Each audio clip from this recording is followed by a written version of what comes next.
So the best story ever is I had this student, Jim, okay?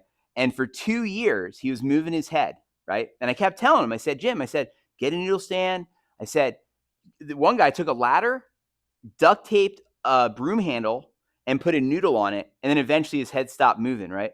And then eventually Jim listens to me. One day, he doesn't tell me. He didn't tell me he did it. He comes in and his head's not moving. I'm like, this is like Christmas morning. Like, I'm like, I can't believe this. Because his head was, I mean, it was like every week for 2 years.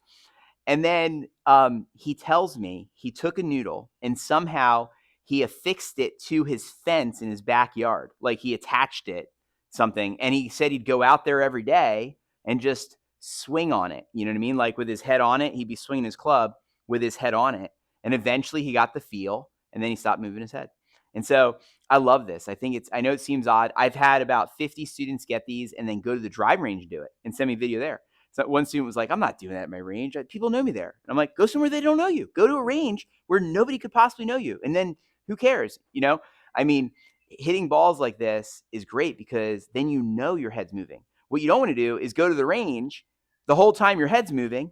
You think it's not, but you can't tell because then is that a good practice session? Right. It's not. You know, because to get better at golf, you have to do perfect practice. And how are you going to get perfect practice without the training wheels? You know what I mean?